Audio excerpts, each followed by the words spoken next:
Master and Man by Tolstoy. Chapter 10. Nikita woke just before morning. It was the cold that woke him, creeping into his back again. He had been dreaming that he was driving from the mill with a load of his master's flour, and that crossing the stream, he had missed the bridge and gotten the cart stuck. He sees that he has crawled under the cart and is lifting it, straightening his back. But here is a strange thing. The cart does not move. It has stuck fast to his back, and he can neither lift the cart nor get out from under it. It has crushed the whole of his lower back. And how cold it is. Clearly he has to get out. Enough now, he says to someone, to whoever it is pressing the cart down on his back. Take out the sacks. But the cart presses down on him colder and colder, and then something gives a strange knock, and he wakes completely and remembers everything. The cold cart is his master, frozen dead, lying on top of him. And the knock was Mukorty, striking his hoof twice against the sledge. Andrik, hey, Andrik, Nikita calls to his master, carefully, already sensing the truth, tensing his back. But Andrik does not answer, and his belly and his legs are stiff and cold and heavy as iron weights. He's gone, it seems. The kingdom of heaven be his, thinks Nikita. He turns his head, digs through the snow in front of him with his hand, and opens his eyes. It is light. The wind whistles in the shafts just as before, and the snow pours down just as before, with only this difference. It no longer lashes against the sides of the sledge, but silently buries sledge and horse, higher and higher, and no movement of the horse, no breathing can be heard any more.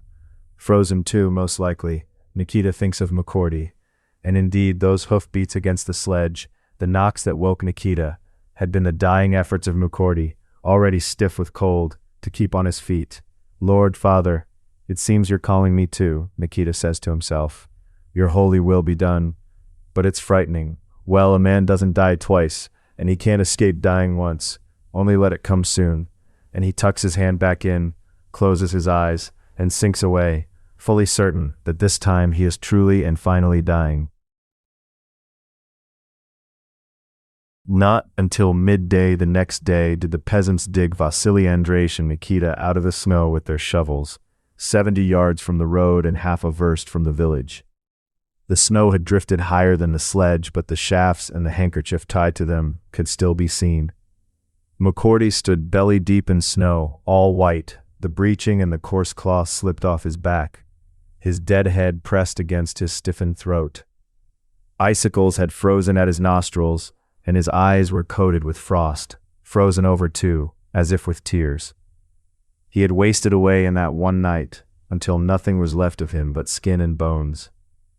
Vasily Andreich had frozen stiff as a carcass, and they rolled him off Nikita just as he was, his legs still spread apart.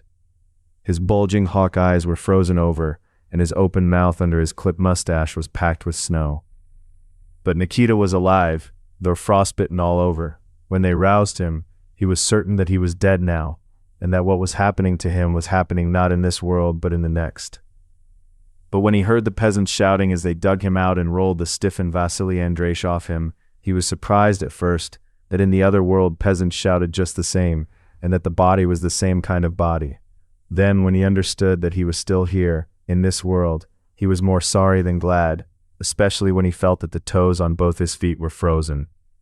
Nikita lay in the hospital for 2 months. They took off 3 of his toes, and the rest healed, so that he could still work. He went on living for another 20 years, first as a farm laborer, and then in his old age as a watchman. He died only this year, at home, just as he had wished, under the icons, with a lighted wax candle in his hands. Before he died, he asked his old woman's forgiveness and forgave her for the copper. He said goodbye to his son and his grandchildren, and he died truly glad that by dying he was freeing his son and daughter-in-law from the burden of one more mouth to feed, and that he himself was now passing in earnest out of this life he had grown weary of, into that other life which every year and every hour had been growing clearer and more inviting to him. Is he better or worse off there, where he woke after this real death? Was he disappointed, or did he find there the very thing he expected?